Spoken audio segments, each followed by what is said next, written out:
آپ نے وہی آسان راستہ جو آپ نے بتایا تھا کہ جناب مجھے آتا ہے اور بہت اچھے سے آتا ہے، آپ نے سوچ لیا ہے کہ ہمیشہ آپ نے وہی راستہ اپنانا ہے، کیونکہ جو حرکتیں آپ نے کی ہیں اس کے بعد کم از کم آپ عوام کے راستے سے تو اقتدار میں نہیں آ سکتے، یہ بات تو طے ہے۔ تو پھر یہی ہے کہ آپ بس بوٹ پالش کریں اور کرتی چلی جائیں، یہی شاید آپ نے اپنے لیے نصیب لکھا ہے۔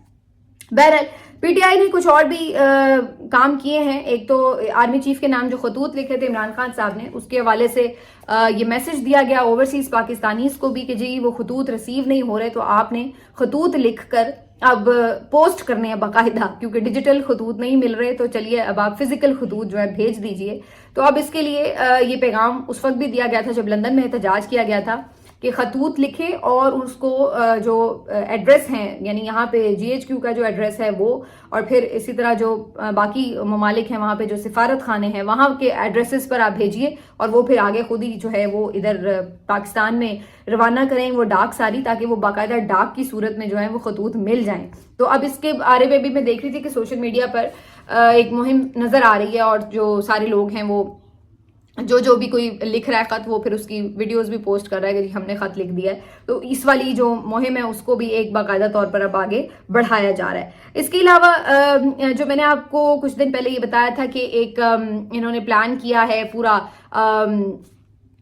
کہ جی برطانیہ میں آرمی چیف کے خلاف مقدمہ درج کیا جائے، تو اس سلسلے میں جو مائیکل پولک ہیں، ایک بیرسٹر ہیں وہاں کے، انہوں نے اٹارنی جنرل کو باقاعدہ درخواست دے دی ہے، اور اس کے اوپر یہ سمجھنے کے لیے صرف تھوڑی سی جو اس کو اگر پورے اس مقدمے کو یا اس پوری صورتحال کو سمجھنے کی کوشش کریں تو اس میں بیسکلی یہ وار ایکٹ کرائم جو ہیں ان کے تحت یہ ٹرائل کرنا چاہ رہے ہیں، اور اس سلسلے میں انہوں نے جو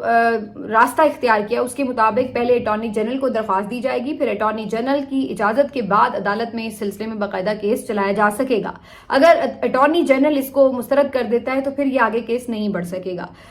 وار ایکٹ کے تحت اس طرح کا اگر ہم تاریخ میں دیکھیں کہ کوئی مثال ملتی ہے تو اس سلسلے میں اسپین سے آپ کو یہ ضرور ایک مثال ملتی ہے، جہاں پر چلی کے جو ایک ڈکٹیٹر تھے جنرل پینوشے، جن کے بارے میں کچھ دن پہلے عمران خان صاحب نے ذکر بھی کیا تھا، آپ کو یاد ہوگا اسی طرح کی ایک جیل گفتگو میں، تو ان کی ساتھ یہ معاملہ ہوا تھا کہ ان کا بھی اسی طرح تھا، بڑا لمبا ان کا طویل اقتدار تھا اور بہت ظلم و ستم انہوں نے کیے، اسی طرح لوگ گمشدہ ہوتے تھے، قتل کیے گئے وغیرہ وغیرہ، تو ان کے خلاف وار کرائمز کے تحت جو ہے وہ اسپین میں مقدمہ چلانے کی کوشش کی گئی تھی، وہاں پہ ان کو ٹرائل کرنے کی کوشش کی گئی تھی۔ تو یہ اسی طرز پر پی ٹی آئی کی طرف سے، یا یوں کہہ لیجیے کہ جو 26 نومبر کے متاثرین ہیں ان کی طرف سے یہ ایک سٹیپ لیا گیا ہے، اور اس سلسلے میں جو یہ بھی بتایا جا رہا ہے کہ شاید ایک دو جو زخمی ہیں وہ بھی اس سلسلے میں گواہ بن سکتے ہیں، ان کی درخواست جو ہے وہ امپورٹنٹ ہوگی کیونکہ وہ خود اس کے براہ راست وکٹم ہیں، تو وہ اس سلسلے میں جو ہے فردر لا کو آگے لے کے پروسیڈ کر سکتے ہیں۔ بہرحال یہ ہے تو ایک قانونی جنگ اور ہے بھی بہت طویل، کیونکہ ظاہر ہے یہ کوئی اتنی جلدی تو یہ معاملات سم اپ نہیں ہوتے، لیکن بتانے کا مقصد یہ کہ اس کے تحت جو ہے وہاں پر یہ اس طرح سے کوشش کی جا رہی ہے اس کو قانونی طور پر آگے بڑھانے کی۔ اب آخر میں بتا دوں کہ جو پی ٹی آئی کی قیادت اس وقت سندھ میں موجود ہے، ان کی جی ڈی اے کے رہنماؤں سے ملاقات ہوئی ہے، اور بھی جو قوم پرست جماعتیں اور باقی جو وہاں پر چھوٹی چھوٹی بھی جماعتیں ہیں، مخالف اپوزیشن کی آوازیں ہیں، ان کے ساتھ ان کی ملاقاتیں ہو رہی ہیں، اور آخری خبر آنے تک جو جی ڈی اے نے بھی پی ٹی آئی کے ساتھ اور باقی جو تحفظ تحریک آئین پاکستان ہے اس کے جو دیگر رہنما بھی چونکہ وہاں پہ موجود ہیں، تو ان سب کے ساتھ اس جدوجہد میں شریک ہونے سے اتفاق کر لیا ہے، اور بظاہر اس کے لیے کمیٹی بھی بنائی گئی ہے جو ان کے ساتھ معاملات کو مزید طے کرے گی کہ کس کا کیا کردار ہوگا، کس طرح سے آگے بڑھا جائے گا۔ تو اب سندھ کی بھی جو آواز ہے وہ بھی اس تحریک کا حصہ بن گئی ہے۔ پہلے بلوچستان سے آوازیں ملی، اب یہ ہے کہ ظاہر ہے سندھ سے بھی آوازیں مل رہی ہیں، تو یہ آہستہ آہستہ جو اتحاد ہے یہ بڑا ہو رہا ہے، اور یہ عمران خان صاحب کی جو ایک اسٹریٹجی تھی کہ گرینڈ الائنس کے تحت جو ہے آگے چیزوں کو لے کر بڑھا جائے، تو اس میں وہ کافی تیزی سے کامیاب ہوتے نظر آ رہے ہیں۔ البتہ مولانا فضل الرحمان صاحب کے لیے اب میرا خیال ہے کہ شاید بہت زیادہ وقت نہیں ہے، انہیں بھی یہ ڈیسائیڈ کرنا پڑے گا کہ انہوں نے کس طرف جوائن کرنا ہے فائنلی، کیونکہ اگر ایک طرف یہ سارا محاذ بن جاتا ہے اور مولانا اگر انڈیسائسو رہے کہ جی مجھے نہیں پتا کہ میں نے ادھر رہنا ہے یا ادھر، تو اس سے بھی مولانا کو سیاسی طور پر نقصان ہوگا، کیونکہ جو پبلک سینٹیمنٹ ہے اس وقت وہ بالکل اس حکومت کے خلاف ہے، اور اگر مولانا اس وقت یہ بس چھوٹ گئی مولانا کی تو پھر شاید مولانا کو دوبارہ اس بس میں بیٹھنے کی اس طرح سے گنجائش نہ مل رہی ہو. تو یہ پہلے ہی ایک جو 26ویں ترمیم کے موقع پہ بھی مولانا نے ووٹ کر دیا اور سارا جو معاملہ آگے بڑھا، تو اس میں بھی ایک غلطی مولانا کی ہو گئی ہے، لیکن پھر بھی لوگوں نے درگزر کر دی، کیونکہ اس میں خود پی ٹی آئی کے بھی بہت سارے لوگ جو تھے وہ بھی کچھ کمپرومائز کر گئے تھے. تو وہ تو معاملہ پھر بھی اس طرح سے ہوا، اس پہ اس طرح تنقید نہیں ہوئی. لیکن اب اگر پھر فردر بھی مولانا اس سارے معاملے میں حکومت کو ایک ہڈن سپورٹ فراہم کرتے ہیں شامل نہ ہو کے، تو پھر میرا خیال ہے کہ مولانا کے لیے بھی یہ بس چھوٹ جائے گی، اور پھر آگے مولانا کی بھی جو تقریریں ہوں گی وہ بس پھر خالی خولی ہوں گی، کیونکہ اس سے پتہ چل جائے گا کہ جہاں عملی جدوجہد کی بات آئی وہاں تو مولانا اس صف میں تو آ کے کھڑے نہیں ہوئے. تو یہ میرا خیال ہے اب ان کے لیے بھی ڈیسائیڈ کرنے کا ٹائم ہے فائنلی کہ انہوں نے کس طرف کھڑے ہونا ہے. ملتے ہیں آپ سے اگلے ویلاگ میں، اپنا خیال رکھیے، اللہ حافظ.